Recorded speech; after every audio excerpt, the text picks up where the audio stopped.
हैं जन प्रहार और मैं हूं आपके साथ रोशनी। महात्मा गांधी कहते थे उनका जीवन ही एक संदेश है।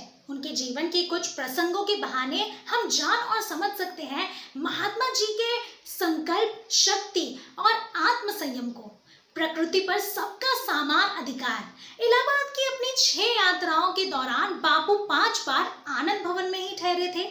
एक बार वहां भोजन के बाद जब पंडित जवाहरलाल नेहरू जी उनका हाथ धुला रहे थे, तब किसी ने पीछे से गांधी जी को पुकारा और उन्हें संबोधित करके कुछ बात करने लगे। गांधी जी ने पीछे मुड़कर देखा भी और उस सज्जन से बातें भी करने लगे। जब तक बापू की बातचीत चलती रही, नेहरू जी लगातार उनके हाथों पर पानी उड़ेलते रहे। अपनी बात खत्म करके महात्मा ने कहा, जवाहरलाल, तुमने पानी भी बर्बाद किया और देखो मेरा हाथ भी ठीक से नहीं धुल पाए।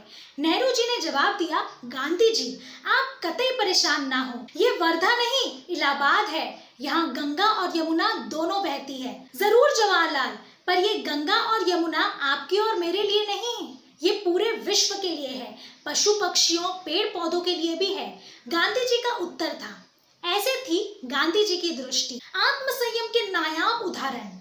गांधी चाय के शौकीन हुआ करते थे और एक दिन उनके एक मित्र ने उनसे कहा कि चाय तो उत्तेजक पदार्थ है और इसका टैनिन शरीर के लिए अच्छा नहीं है, तो फिर वे क्यों इसे लेते हैं। गांधी जी ने बिना देरी किए उसी क्षण से चाय पीना छोड़ दिया। एक दूसरा प्रसंग अमेरिकी लेखक लुई फिशर की गांधी जी पर लिखी जीवनी से है। इसके अनुसार मई 1942 की प्रचंड गर्मी में वो गांधी जी के साथ उनके सेवाग्राम आश्रम में ठहरे थे। फिशर ने उनके साथ बगैर नमक का खाना खाया और जब उन्हें थोड़ी परेशानी हुई तो गांधी जी ने उनसे कहा कि आप चाहे तो अपने खाने में नींबू मिला सकते हैं, पर खाने का स्वाद मर जाएगा। इस पर फिशर ने मजाक में उनसे कहा कि गांधी जी, आप इतने अहिंसक हैं कि स्वाद को भी मारना नहीं चाहते। गांधी जी जब 21 दिन के उपवास पर होते थे तो अंग्रेजी शासक हैरत में पड़ जाते थे और इस बात की जांच के लिए विशेषज्ञों को बुलाया जाता था कि आखिरकार एक दुबला पतला सा शाकाहारी इंसान भला 21 दिन तक बगैर भोजन के कैसे रह सकता है। पर क्या साल 2020 में गांधी जी की बातों पर अमल किया जा सकता है और आखिर देश कहां तक उनकी इन बातों को अपना पाया है। ऐसा तो नहीं होगा गांधी का राम राज्य। एकता की भावना बढ़ाने का सबसे अच्छा तरीका समान लक्ष्य के प्राप्ति के प्रयत्न में सहयोग करना, एक दूसरे का दुख बांटना और एक दूसरे का साथ देकर इसी तरह से आगे बढ़ते जाना। 2 अक्टूबर यानी गांधी जयंती बड़ी बड़ी गोष्ठियां और संकल्पों का दिन। इस बार 2 अक्टूबर को महात्मा गांधी की 191वीं जयंती है। देश जिन परिस्थितियों से जूझ रहा है उनमें राष्ट्रपिता महात्मा गांधी के विचारों से भटकाव साफ देखा जा सकता है। नशे में डूबती हुई युवा पीढ़ी हो या असुरक्षित बेटियां हो, ऐसे भारत का स्वप्न तो गांधी ने कतई नहीं देखा होगा। दुर्भाग्यपूर्ण पहलू ये भी है कि देश की हर राजनीतिक विचारधारा गांधी को अंगीकार तो करना चाहती है, किंतु उनके बताए गए रास्ते पर दूर ही नजर आती है। ये सर्वाधिक उपयुक्त समय है जब हम गांधी को नोट से ऊपर उठाकर दिलों तक पहुंचा सकते हैं। गांधी के राम राज्य का सामंजस्य राम राज्य की घोषणाओं के साथ बिठाना होगा। आज की स्थितियों से तो स्पष्ट है कि गांधी ने ऐसे राम राज्य की परिकल्पना तो बिल्कुल भी नहीं की होगी। राष्ट्रपिता महात्मा गांधी की 191वीं जयंती के साथ ही उनके वैचारिक अधिष्ठान के साथ जुड़े लोगों तक भी निश्चित रूप से चर्चाएं होंगी। गांधी महज राजनीति के शल का पुरुष नहीं थे, वे आध्यात्म के विजेता थे। जहां से सत्याग्रह का पद प्रशस्त हुआ था, गांधी राम राज्य का स्वप्न देखते थे और ग्राम स्वराज की परिकल्पना के साथ देश की आजादी की लड़ाई लड़ रहे थे।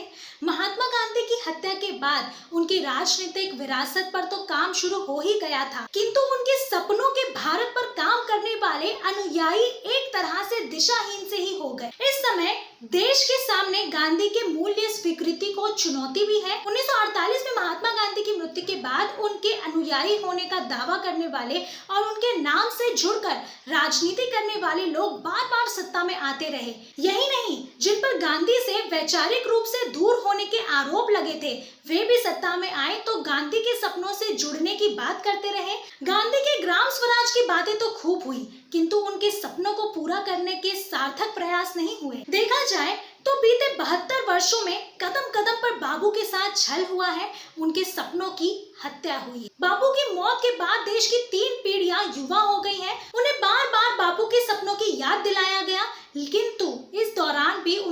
सपने रौंदे गए। बापू के सपने याद दिलाने वालों ने उनके सपनों की हत्या रोकने के लिए कोई कारगर प्रयास नहीं किए।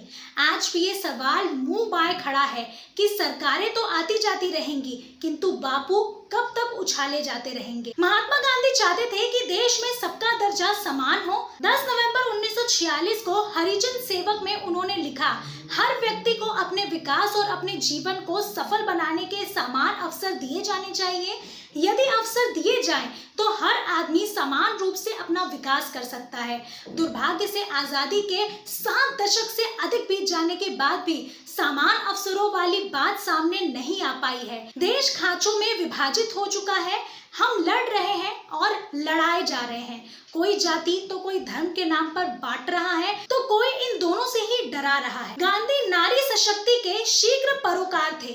15 सितंबर 1921 को यंग इंडिया में उन्होंने लिखा, आदमी जितनी बुराइयों के लिए जिम्मेदार है, उसमें सबसे घटिया जाति का दुरुपयोग है, वो अबला नारी है। गांधी के इस सोच के विपरीत देश में महिलाओं को आज सताया जा रहा है। हाल ही में जिस तरह हाथरस में एक युवती के साथ सामूहिक बलात्कार व हत्या जैसी विभत्स घटना हुई और उसके बाद प्रशासन का जो रवैया सामने आया, उससे स्पष्ट है कि महिलाओं के प्रति गांधी के नजरिए को कोई अंगीकार नहीं करना चाहता। महात्मा गांधी महिलाओं को हर स्तर पर समान अधिकार के परोकार थे। 25 जनवरी 1936 को हरिजन सेवक में उन्होंने लिखा कि पुरुष ने स्त्री को अपनी कठपुतली समझ लिया है। ये स्थिति ठीक नहीं है। आज भी स्थितियां बदली नहीं है। हाल ही में मध्य प्रदेश के एक वरिष्ठ पुलिस अधिकारी द्वारा अपनी पत्नी की पिटाई का एक वीडियो जिस तरह से सामने आया, इसका परिणाम है। बापू के इन विचारों के 100 साल बाद भी झगड़े जस के तस है और वैचारिक दूरियां भी बढ़ सी गई हैं। गांधी धर्म के नाम पर अराजकता व गुंडागर्दी के सख्त खिलाफ थे।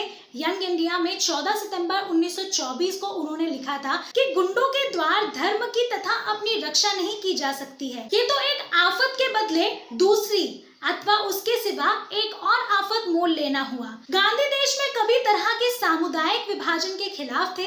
उनका मानना था कि सामुदायिक लोग हिंसा, आगजनी आदि अपराध करते हैं, जबकि उनका ये धर्म कुकृतियों की इजाजत नहीं देता। आज बापू भले ही नहीं है, पर उनके विचार हमारे साथ हैं।